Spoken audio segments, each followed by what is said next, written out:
नमस्कार, Byju's exam prep IAS Hindi platform पर आपका स्वागत है।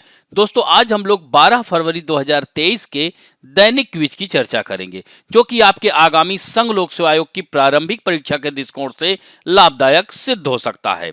तो आइए पहले प्रश्न की ओर चलते हैं। केंद्रीय फिल्म प्रमाणन बोर्ड, इसके संबंध में निम्नलिखित कथनों में से कौन सा से सही है? तो यहां पर दिया गया है, पहला कथन, यह सूचना और प्रसारण मंत्रालय के तहत एक वैधानिक निकाय है। दूसरा कथन है, केंद्रीय फिल्म प्रमाणन बोर्ड द्वारा प्रमाणित होने के बाद ही फिल्मों को जनता के सामने प्रदर्शित किया जा सकता है। तीसरा कथन है कि भारत में फिल्मों को 4 श्रेणियों में प्रमाणित किया जाता है। और चौथा कथन है, केंद्रीय फिल्म प्रमाणन बोर्ड के फैसले से असंतुष्ट आवेदक फिल्म प्रमाणन अपीली न्यायाधिकरण में अपील दायर कर सकता है। तो दोस्तों, इन चारों कथनों पर आप लोग विचार कीजिए। तो दोस्तों, यहाँ पर आपके लिए केंद्रीय फिल्म प्रमाणन बोर्ड के बारे में जानना आवश्यक है। इसे भारतीय सेंसर बोर्ड यानी भारत में फिल्मों, टीवी धारावाहिकों, टीवी विज्ञापनों और विभिन्न दृश्य सामग्री की समीक्षा करने संबंधी विनियामक यह निकाय है। और दोस्तों, यह सूचना एवं प्रसारण मंत्रालय के अधीन कार्य करता है और इसे 1952 में स्थापित किया गया था। दोस्तों, पूर्व में सेंसर बोर्ड के नाम से प्रसिद्ध यह संगठन भारत में प्रदर्शित होने वाली विभिन्न श्रेणी की फिल्मों के लिए प्रमाण पत्र जारी करता है। बोर्ड की अनुमति के बिना भारत में कोई भी देसी अथवा विदेशी फिल्मों का सार्वजनिक प्रदर्शन नहीं किया जा सकता। इस बोर्ड में अध्यक्ष के अतिरिक्त 25 अन्य गैर सरकारी सदस्य होते हैं और बोर्ड का मुख्यालय मुंबई में है। तो यहाँ पर आप देख सकते हैं, film certification in India there are 4 categories, यानी 4 कैटेगरीज होती हैं, 4 श्रेणियां होती हैं, जिसमें यहाँ पर आप देख सकते हैं यू, यानी इसको क्या कहेंगे कि इन फिल्मों को सभी आयु वर्ग के व्यक्ति देख सकते हैं, यानी अनरिस्ट्रिक्टेड है। और दोस्तों, यू ए का मतलब क्या है कि यहां पर इन श्रेणी की फिल्मों में के कुछ दृश्यों में हिंसा, अश्लील भाषा या यौन संबंधी सामग्री हो सकती है। तो इस श्रेणी की फिल्में केवल 12 साल से बड़े व्यक्ति ही देख सकते हैं। देखिए, यहाँ पर आप देख सकते हैं अंडर 12 ईयर। और दोस्तों, तीसरी जो श्रेणी है ए, इसे एडल्ट श्रेणी कहा जाता है। तो यह वह श्रेणी होती है, सिर्फ वयस्क यानी 18 साल या उससे अधिक उम्र के व्यक्ति ही इसके पात्र हैं।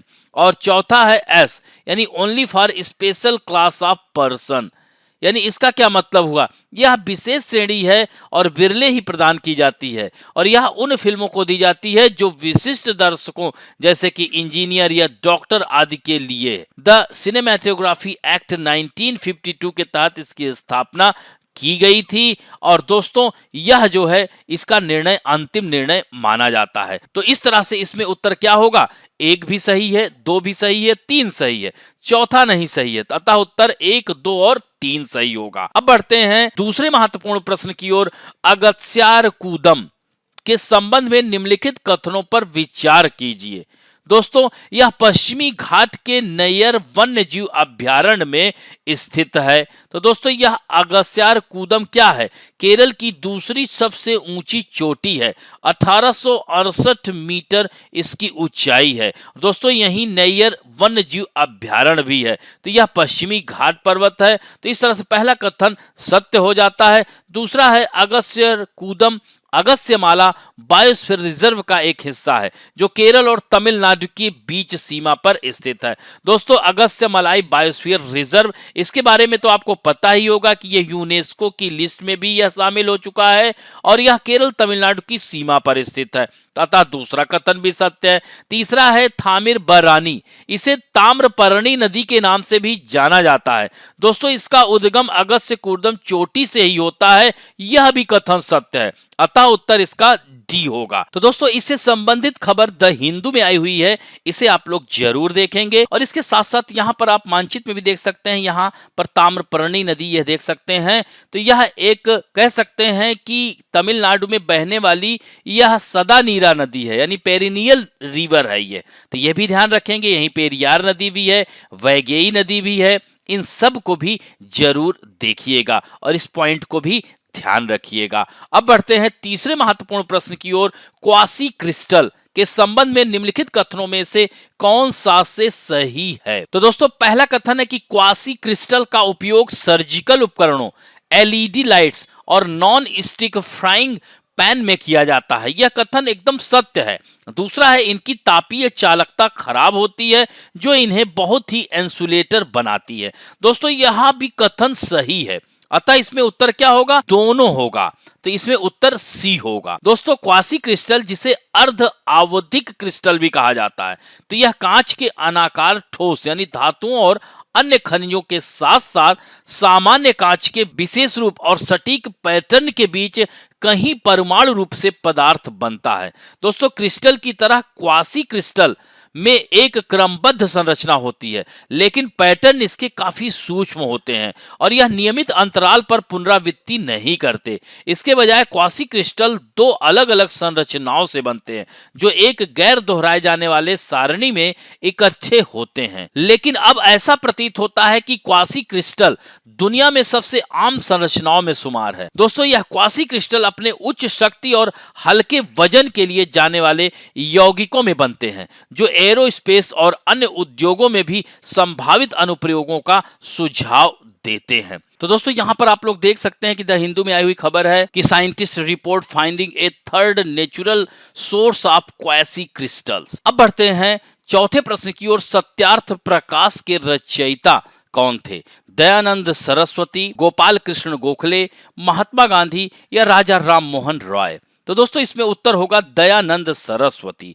दोस्तों आज उनकी 200वीं जयंती मनाई जा रही है, यानी 12 फरवरी को। यानी इनका जन्म 12 फरवरी 1824 को हुआ था। इनका मूल नाम मूल शंकर था। बाद में यह दयानंद, महर्षि दयानंद सरस्वती कहलाए और 1875 में इन्होंने आर्य समाज की स्थापना की, वेदों की ओर लौटो का नारा दिया। इनकी पुस्तकें सत्यार्थ प्रकाश, संस्कार विधि, ऋग्वेद भाष्यम आदि प्रमुख पुस्तकें थी। दोस्तों इन्होंने आंदोलन के माध्यम से एक ईश्वर पर जोर दिया, मूर्ति पूजा को खारिज कर दिया। इन्होंने हिंदू धर्म में पुजारियों की उत्कृष्ट स्थिति के खिलाफ भी वकालत की थी। दोस्तों इन्होंने क्रांतिकारियों को रास्ता भी दिखाया था। हमारे देश में अंग्रेजों के बढ़ते दखल और तानाशाही रुख को खत्म करने के लिए दयानंद सरस्वती ने 1857 के स्वतंत्रता संग्राम से जुड़े अपने शिष्यों और क्रांतिकारियों में जोश भरा, उन्हें रास्ता दिखाया। उन्होंने श्यामजी कृष्ण वर्मा, सरदार भगत सिंह के दादा सरदार अर्जुन सिंह, स्वामी श्रद्धानंद, लाला लाजपत राय जैसे महान देशभक्तों को देश की आजादी के लिए प्रेरित भी किया था। तो इस तरह से यह ऐसे व्यक्तित्व थे। तो इनकी 200वीं जयंती मनाई जा रही है। अब बढ़ते हैं दोस्तों 2007 में आया हुआ प्रश्न है, निम्नलिखित कथनों पर विचार कीजिए। रेपो दर वह दर होती है जिस पर अन्य बैंक भारतीय रिजर्व बैंक से ऋण लेते हैं। दोस्तों यह कथन एकदम सत्य है। अब देखिए यह सीधे सीधे शब्दावलियों से प्रश्न आया हुआ है, इसीलिए आप लोग अर्थव्यवस्था में शब्दावलियों पर जरूर ध्यान दीजिए। रेपो रेट क्या होता है, रिवर्स रेपो रेट क्या होता है, सीआरआर क्या होता है, इन सब को आपको याद रखना होगा। दूसरा है, किसी देश में गिनी गुणांक के एक मान का अभिप्राय है कि उस देश की जनता में प्रत्येक की आय पूर्णतः समान है। दोस्तों यहां पर यह असत्य हो जाता है, यह असमान होगा। तो यह जो गिनी गुणांक होता क्या है? तो दोस्तों गिनी गुणांक, जिसे गिनी अनुपात या गिनी इंडेक्स के रूप में जाना जाता है, और देश की जनसंख्या आय को प्रोजेक्ट के उद्देश्य से किसी देश के जनसांख्यिकी वितरण का यह माप है। तो दोस्तों यहां पर अगर देखा जाए तो यह पहला कथन सही, अतः उत्तर केवल ए होगा। तो इससे संबंधी यहां पर देख सकते हैं कि यह गिनी कोफिशिएंट या इसे गिनी गुणांक कहते हैं। तो गिनी गुणांक का नाम इतावली सांख्यिकी और समाजशास्त्री कोराडो गिनी के नाम पर रखा गया है।